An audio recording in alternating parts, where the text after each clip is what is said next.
Hello, and thank you for joining us today for today's Take and Make Craft Found Object Art. By now, you should have picked up your bag of miscellaneous items, which I have right here. A recycled book cover, which is going to be your canvas. So this is from a book that was damaged, so we upcycled it into something useful. Some yarn, and some book pages. And before we begin, make sure you have some of the following on hand.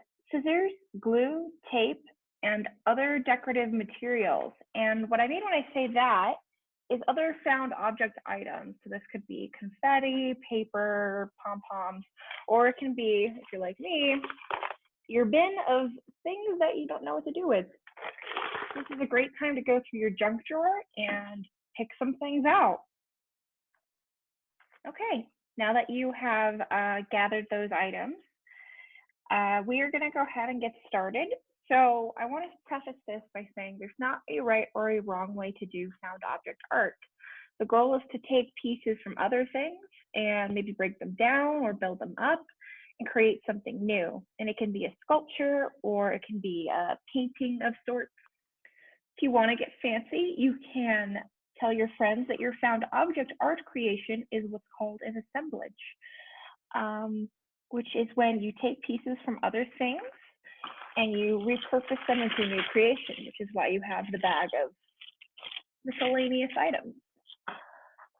If you have ever done collage, you've done something similar already, which is taking pictures that already exist, dismantling them, and then repurposing them into a new picture. So the concepts are similar. The biggest difference that's most obvious is you're using three-dimensional pieces instead of just photos. But with that in mind, we did include the book pages. So if you did want some of that paper material to work with, you do have something that is there for you. If you're going through our instructions, you'll notice that there isn't really any instructions for a right or a wrong way. So this video is more going to talk about some tips and tricks for how you can work on your piece. Included in the instructions are examples of ways that some other artists have created found object art with different materials.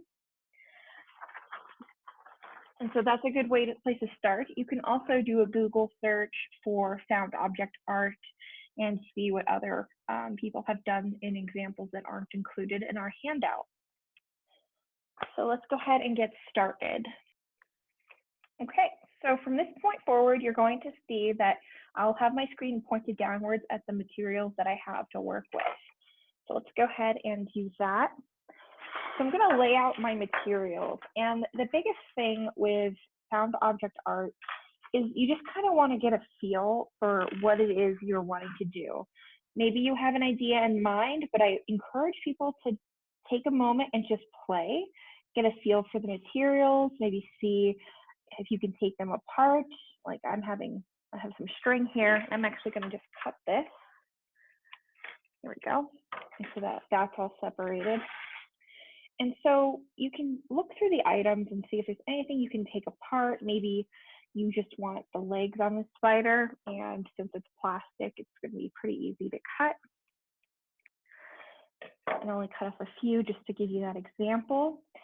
Or maybe you want your ping pong ball to be a little flatter, in which case one recommendation I have is squishing it either with your hand if you're able to, or by cutting it with your scissors.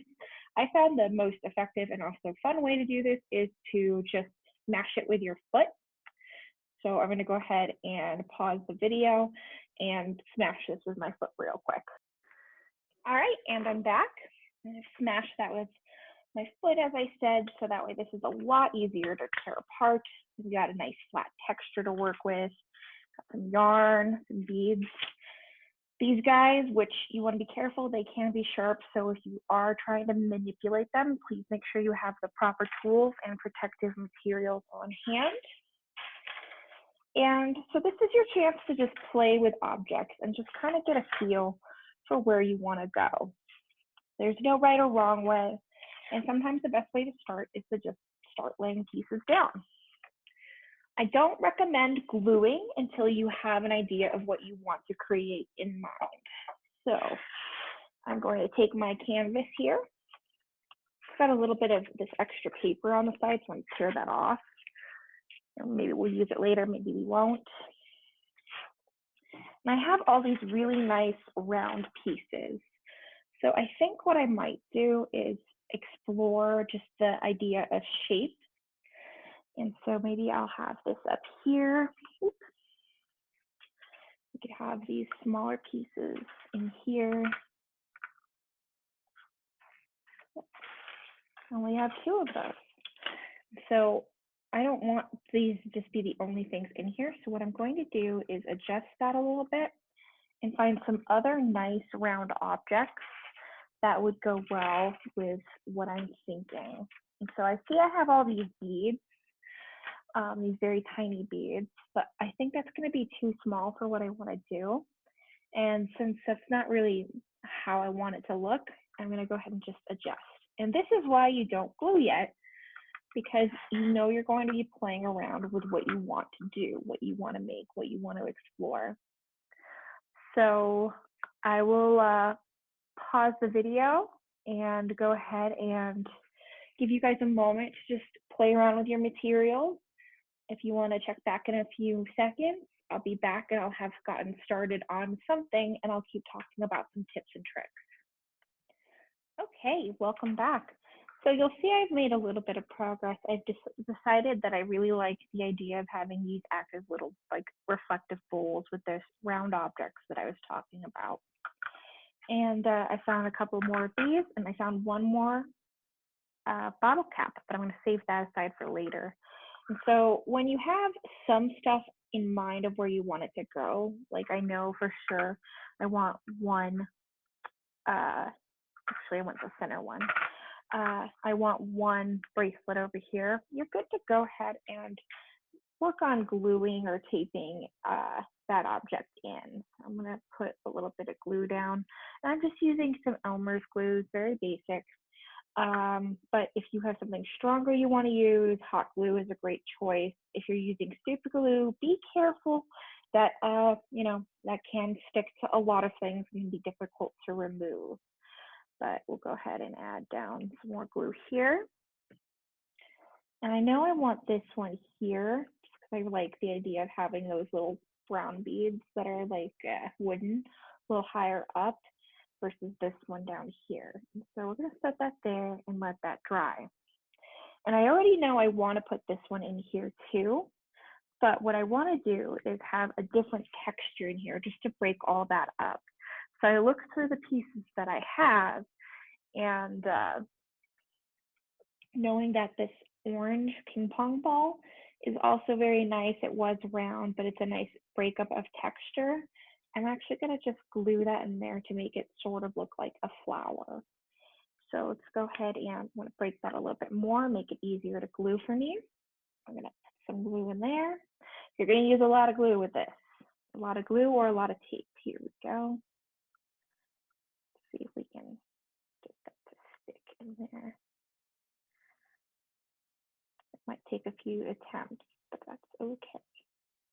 There we go. Oh, nope.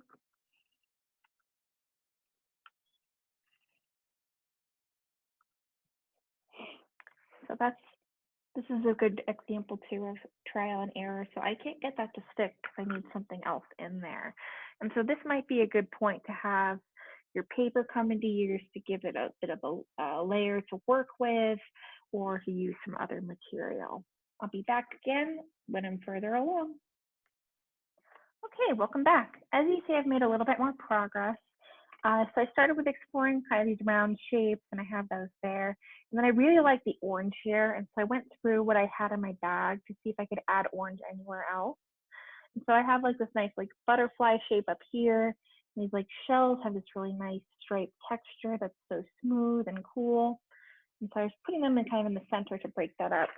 And then I realized I ran out of items in my, well, I'm not out of items in my bag, but I ran out of the items that I wanted to use. So I'm going through my junk bin to see if I have anything that's like a seashell. I'm seeing a couple. I'm gonna grab those guys, but maybe I don't have all the seashells that I want, or maybe they're not the color that I'm wanting. Oh, that looks like I had quite a few seashells, so that's nice. So in that case, what I would do is I would just look for objects that have kind of that similar color or texture. So like here's this kind of eraser that has, it's white on the back, it's a little bird on the front. So I'm going to use that too because it's that nice white color.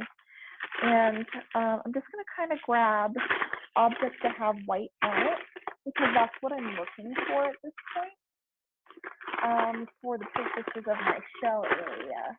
So this isn't quite white, but it's a nice button. It'll be a nice little added color in there.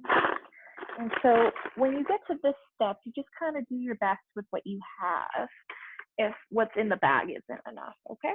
So like I said, this is a great time to go through your junk bin or to grab some office supplies, things like that, and work with what you have.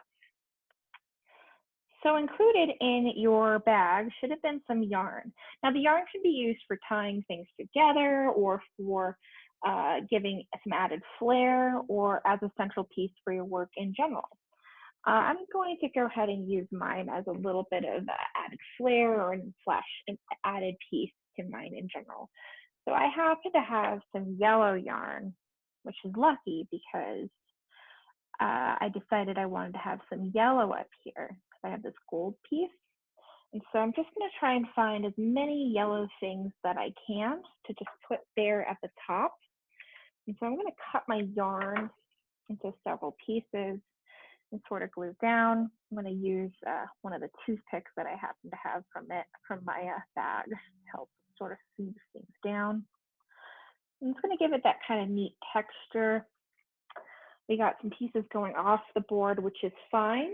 And actually, again, since this is more of a time to play and explore, you just kind of let the muse take you where it takes you. So going ahead and adding, oops, so not quite landing the way I needed it to land. That's okay. There we go. I'm going to add some more glue here. And also up here, lots of glue. You're going to use so much glue. Okay. I'm going to keep working on this. Everyone else keeps working on theirs. And I'll see you again in a few minutes. Okay, welcome back. I have now a whole bunch of yellow. And I've actually turned this aside because what I was finding was working this way, I wasn't liking how my thing was turning out. And so I turned it this way and now I'm in love with it. So remember that perspective is everything. So if you're finding that you're not vibing with how one way you're doing something is, try a different angle. Maybe try moving something around. And, you know, if anything doesn't work, take it off or cover it up or make it a whole piece that explores that uncertainty or that discomfort. There's nothing here that's wrong or right. You're just kind of exploring and playing. So on this side, I have a lot of texture going on up here. So I kind of want to play with some of that paper that I got. And you'll notice that I'm not using everything that came in my bag. And that's because you're probably not going to use everything that came in your bag. You just want to use the parts that make sense for you. So I'm going to go ahead and I actually really love playing with texture. And one of the best textures is torn pages. And so it's got that nice ripped edge. You get half words and half letters. It just makes it a very interesting kind of piece to work with. So I'm going to go ahead and rip up some of these into very tiny pieces. What I'm going to do is put that up here and have a nice little black and white section with that orange really standing out there.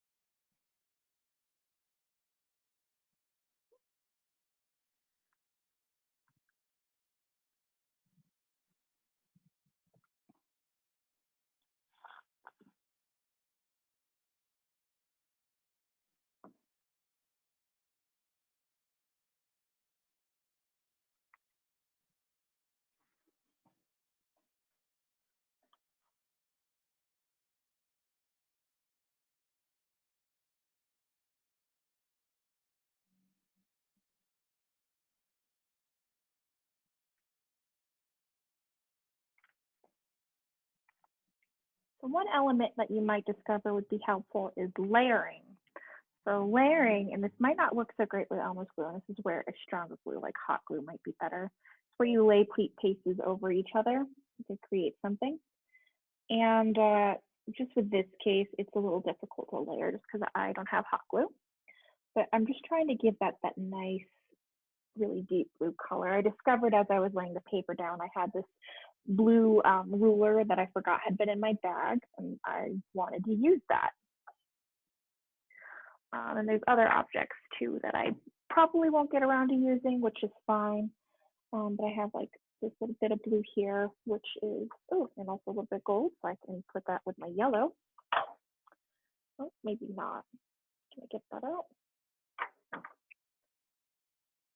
Just kind of explaining my thought process as I go. So I have this like nice little bit of blue that I can like line around right here. That'll be looking really nice. So we'll go ahead and just pop that there, give that a little bit of a line movement. Almost like it's water.